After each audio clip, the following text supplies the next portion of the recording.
Well, as promised, we're going to look at the derivatives of the other inverse trig functions. Now, what we've just been working on, of course, was deriving the derivative of the inverse sine function. And this is a table that you have available to you in your book, I'm sure.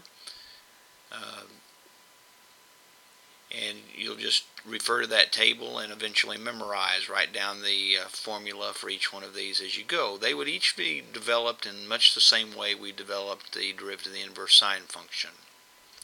But as we're here, I want you to notice some of the similarities and some to help you remember a little easier. Notice that the only difference between the derivative of the inverse sine function and the derivative of the inverse cosine function is the inverse cosine function is the negative of. So everything else is the same for that except for this negative 1, and of course that negative can be put in front of the 1 or in front of the fraction. We could have put it there just as easily. Now you go down to the second line, the derivative of the inverse tangent function doesn't have a square root in it. The inverse derivative inverse tangent of u is 1 over 1 plus u squared, and u, remember, is an expression most likely, times the derivative of u. Now, of course, if u is exactly x, then this derivative would just be 1, and so that wouldn't need to be there. We'd have just 1 over 1 plus x squared, and similarly for each of the ones above. Now, compare the derivative of the inverse tangent function with the derivative of the inverse cotangent function. Once again, the only difference is that negative sign. So it's easy. If you can remember one, you should be able to remember the other. And lastly, of course, the most complicated of the formulas is the derivative of the inverse secant function or the inverse cosecant function. But you can tell once again that the only difference between the two is the negative. So once again we have these similarities. Now I would point out, and this is a place that you have to be careful of, the derivative of the inverse secant function. Notice, of course, we have the absolute value of u in the denominator, and we still have the times the u prime. But we also have the factor where we have a square root. But look, there's a difference between the order of the argument of that square root. Up here it's 1 minus u squared, down here it's u squared minus 1. And of course that does make a difference. Those are not identical. So there's a little bit more to remember here, but certainly with the help of a table and a little bit of work, I'm sure you can memorize these.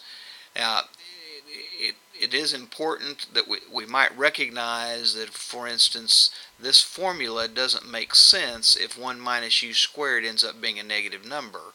And for 1 minus u squared to be a negative number, it'd mean that u squared had to be bigger than 1. 1 subtract something bigger than 1 would be negative.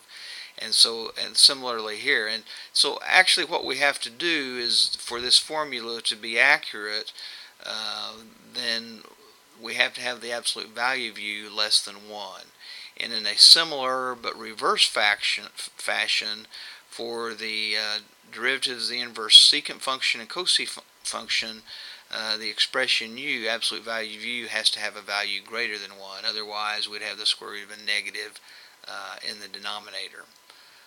So let's look at an example using one of these. And of course, I guess what we'll look at first is finding the derivative of the inverse sine of 5x.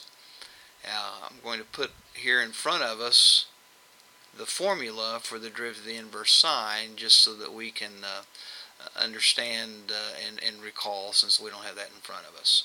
So in this case, obviously, the 5x is what u is over here. So we have u as 5x, and so here we're going to replace u with 5x, and here we're going to replace u prime with the derivative of 5x. So in this case, dy dx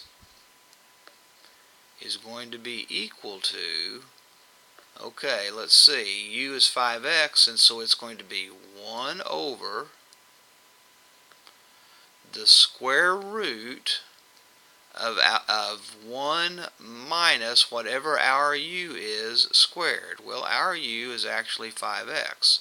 So it's 1 minus 5x being squared times the derivative of our u. And of course our u is 5x. And we know the derivative of 5x with respect to x is just 5. So we can come here and quickly replace this with 1 over the square root of 1 minus 25x squared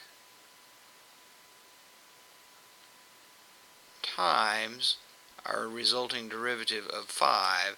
And most likely we would go ahead and assume this multiplication, thinking of course this is 5 over 1, so we would have a final result of 5 over the square root of 1 minus 25x squared. So that's easy and straightforward.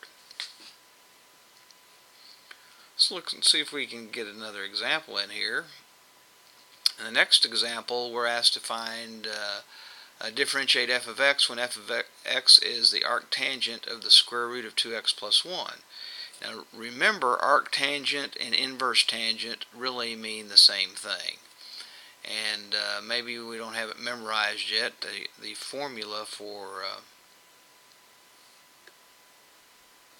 here we go. The formula for the derivative of the arctangent or the inverse tangent, but remember it was 1 over 1 plus our argument squared times the derivative of u.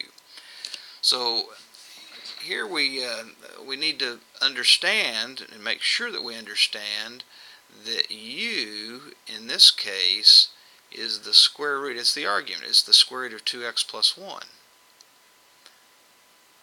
And so in a moment we're going to need to know what u squared is. Well, that's pretty clear. If u is the square root of 2x plus 1, then u squared, of course, is just 2x plus 1. And we're also going to need to know u prime. So we're going to need to multiply by u prime. And of course, to calculate u prime, we need to be a little bit careful, because we're going to really need to think about u in terms of an exponent of 1/2. Okay, exponent of 1/2. So if we're calculating u prime, we'll have 1/2 times 2x plus 1 to the power, oops, in parentheses here, to the power negative 1/2. That's 1/2 subtract 1.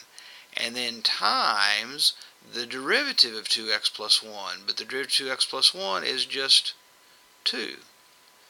And so here we have a 2 times a 1/2, which is just 1, of course.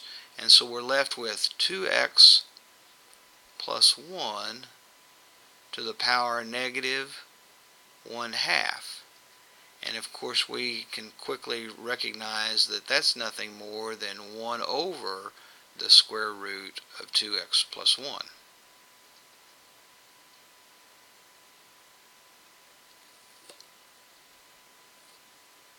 Let me pause and do a couple of steps, and then we'll come back and talk about the result. Okay, I've worked ahead a little bit here because I'm running out of time. So recall by formula that the derivative of the inverse tangent function, or the arctangent function, is 1 over 1 plus u squared times u prime from above. And we just calculated a moment ago that u squared was 2x plus 1. So this becomes 1 over 1 plus 2x plus 1 times u prime, and we just determined a moment ago that u prime was 1 over the square root of x plus 1. So we just need to do a little simplification here, a little cleaning up.